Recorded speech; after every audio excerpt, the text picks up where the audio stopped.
अस्सलाम वालेकुम, कैसे हैं आप सब। Welcome back to my channel. Sarfaraz Ahmed खैर प्लेइंग 11 का हिस्सा होंगे या मोहम्मद रिजवान साहिब होंगे।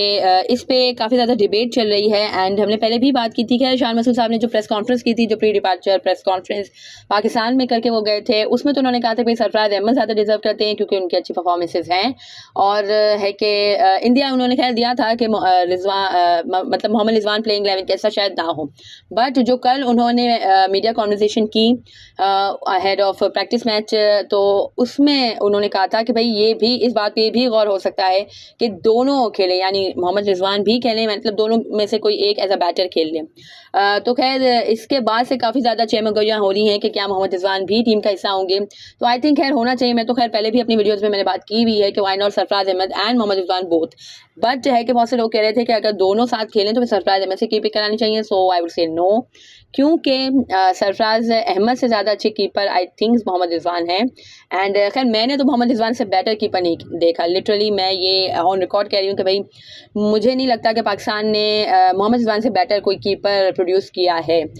कामरान अकमल की तो खैर हम बात ही नहीं कर सकते। वो तो मोहतरम ने वर्ल्ड रिकॉर्ड बनाया हुआ है कैचेस ड्रॉप करने में। एंड इसके अलावा खैर राशिद लतीफ़ साहब भी बहुत ही अच्छे कामयाब थे, बट उनको भी इतने ज़्यादा चांसेस नहीं मिले क्योंकि खैर मोइन खान साहब उस वक्त है कि करते थे, कीपिंग करते थे और काफ़ी ज़्यादा खैर वो सक्सेसफुल भी थे फॉर पाकिस्तान। एंड मोइन खान को खैर मैंने इतना ज़्यादा, जब मैं इतनी ज़्यादा डीपली क्रिकेट को नहीं एनालाइज करती थी, ऑब्वियसली देखती तो थी बट एनालाइज नहीं करती थी, तो आई डोंट फाइंड कि भाई इतने ज़्यादा वो इफेक्टिव थे। But Mohammad Rizwan is literally a superman, जिसका जो उनके फैंस कहते हैं कि भाई सुपरमैन मोहम्मद रिजवान, क्योंकि जिस तरह से वो हर तरफ से कैचेस ले लेते हैं, फर्स्ट स्लिप बल्कि फर्स्ट और सेकंड स्लिप के बीच में जो जाता है ना कैच, माशाल्लाह बाज़ औक़ात वो भी वो डाइव करके है कि होल्ड कर लेते हैं।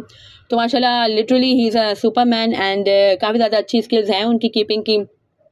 तो आई थिंक अगर दोनों खेल रहे हों तो मेरे ख्याल से मोहम्मद रिजवान के साथ आपको जाना चाहिए as a wicket keeper batsman. And आप सरफराज अहमद को ऐसे भी खिला सकते हैं, पता नहीं क्यों आज तो खैर उन्होंने परफॉर्मेंस दे दी है सरफराज अहमद साहब ने। बट मुझे इंट्यूशंस आ रही हैं कि भाई शायद सरफराज अहमद साहब जो एक्चुअल मैचेस होंगे, शायद मुझे पता नहीं क्यों ऐसा लग रहा है कि शायद ना चल सकें। अब डोंट नो मुझे ऐसा क्यों लग रहा है, बट मुझे शुरू से ऐसा लग रहा है। आज खैर उनके रन आ गए हैं बट स्टिल वो जो चीज़ या जो मुझे फील हो रही है कि भाई सरफराज अहमद रन नहीं कर सकेंगे, वो चीज़ काफ़ी ज़्यादा मुझे है कि इंडिकेट हो रही है। So let's see what happens. Allah करे कि मैं गलत साबित हूँ और सरफराज अहमद अच्छे रन करें एंड मोहम्मद रिजवान भी अगर खेलें तो मोहम्मद रिजवान भी अच्छे रन करें, क्योंकि खैर मोहम्मद रिजवान अच्छी फॉर्म में चल रहे हैं। ऑल्सो खैर डोमेस्टिक उन्होंने नहीं खेला और सरफराज अहमद डोमेस्टिक खेलते हुए आए हैं, बट वी ऑल नो कि भाई डोमेस्टिक का क्या हमारे यहाँ क्वालिटी है। सो मे बी खैर अच्छी, अल्लाह करे खैर मैं गलत साबित हूँ और सरफराज अहमद अच्छे रन्स करें। बाबर आजम भी कुछ अच्छे रन्स कर लें। आज भी खैर उन्होंने डिसअपॉइंट ही किया है। ऑल्सो 40 रन उन्होंने बनाए हैं, बट ये उनके क्लास को डिफाइन नहीं करते। और अल्लाह करे खैर एक्चुअल जो मैच हो उसमें बाबर आजम इतने अच्छे रन्स करें, इतनी अच्छी इनिंग खेलें कि सबका दिल खुश हो जाए, सारे फैंस का दिल खुश हो जाए, पूरे पाकिस्तान का दिल खुश हो जाए। क्योंकि खैर जब बाबर आजम परफॉर्म करते हैं तो पूरा पाकिस्तान खुश होता है। सो खैर जहाँ तक बात चल रही थी कि अगर हम मोहम्मद रिजवान एंड सरफराज अहमद दोनों के साथ जाते हैं तो फिर मतलब क्या होना चाहिए, पाकिस्तान की जो बैटिंग ऑर्डर है वो किस तरह से होगा, क्योंकि उसमें पाकिस्तान के पास ऑलराउंडर का ऑप्शन फिर पाकिस्तान के पास नहीं रहता है।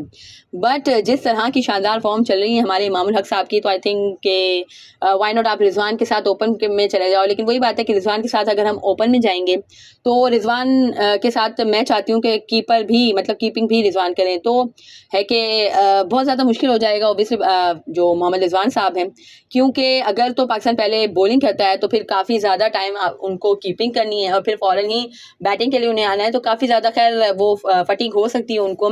बट खैर ये मैं कह रही हूँ कि रिजवान को प्रेफरेंस देनी चाहिए as wicket keeper batsman over Sarfaraz Ahmed. But team management को आई डोंट थिंक ऐसा लगता है, तो शायद टीम मैनेजमेंट सरफराज अहमद के साथ जा सकती है as a wicket keeper batsman.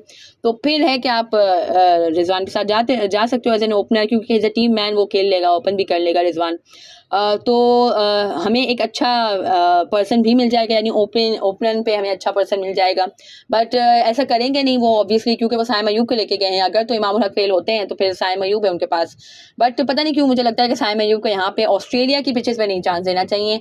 अगर तो इमामुल हक साहब फेल होते हैं, जिसका कभी इम्कान मौजूद है, तो फिर आपको रिजवान के साथ एज एन ओपनर जाना चाहिए। तो फिर आपके पास जो है एक जो ऑलराउंडर का ऑप्शन है वो भी बचता है आपके पास। So let's see what happens.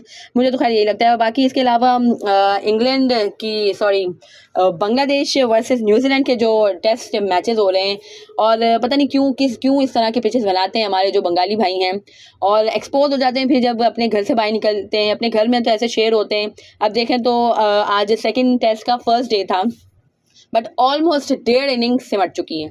यानी जो बांग्लादेश की टीम है उन्होंने टॉस जीत के बैटिंग का फैसला किया था और 172 रन ही जस्ट वो बना सके।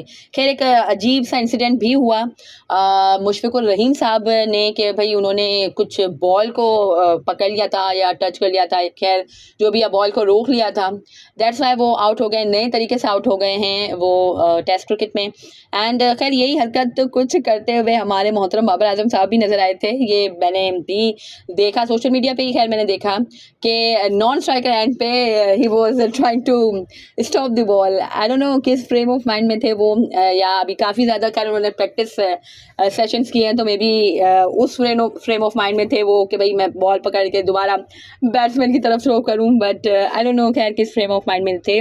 बट अल्लाह का शुक्र है खैर कि वो जस्ट उन्होंने ट्राई किया था, उन्होंने बॉल पकड़ी नहीं, यानी फ़ौरन से उन्हें उनके दिमाग ने इंडिकेशन दे दिया कि भाई दिस इज़ रॉन्ग। सो खैर ये भी इंसिडेंट हुआ था बांग्लादेश वर्सेस न्यूजीलैंड के मैच में। बट पता नहीं क्यों ये ऐसी पिचेस बनाते हैं, लिटरली पूरा मज़ा ही ख़राब हो जाता है। और अभी भी देखो तो हमारी केन विलियमसन की कीवी की टीम जो है 55 रन पे अपने 5 खिलाड़ियों को खो चुकी है, जिसमें केन विलियमसन साहब भी मौजूद हैं।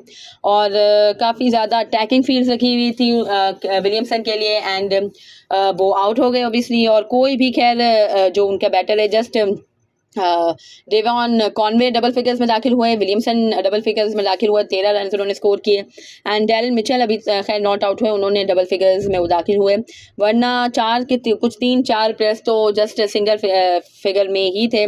डक पे भी आउट हुए हैं, ब्लंडर साहब कोई जो उनके विकेट कीपर बैट्समैन हैं। अब देखें क्या होता है, इसका भी ओबियसली रिजल्ट तो निकलेगा ही। अगर तो कल कुछ थोड़ा सा बेहतर कर लेती है न्यूजीलैंड की टीम, या टेल उनकी थोड़ी सी फाइट कर लेती है, तो फिर खैर पिच एज टाइम पासिस काफ़ी ज़्यादा मुश्किल हो जाएगी। खैर न्यूजीलैंड के स्पिनर्स ने भी बहुत अच्छी बॉलिंग की है, सेंटनर उसमें शामिल हैं, और भी खैर जो उनके स्पिनर्स हैं वो उसमें शामिल हैं। तो लेट्स सी व्हाट हैपेंस। हो सकता है खैर जैसे कि मैंने कहा कि एज टाइम पासिस बहुत ज़्यादा टर्निंग पिच हो जाएगी, तो बांग्लादेश को भी इसका नुकसान हो सकता है। एंड मैं चाहती हूँ खैर न्यूजीलैंड की टीम ये मैच विन करे, क्योंकि जिस तरह के माइंडसेट के साथ ये लोग इस तरह के पिचेस बनाते हैं, ये चीज़ चेंज होनी चाहिए।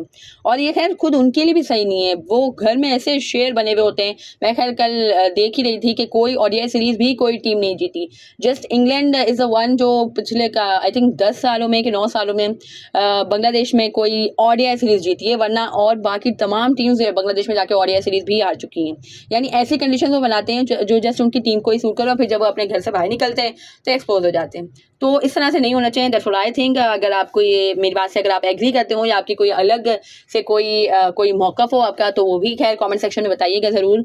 And do subscribe to my channel for more such content. Allah हाफिज़।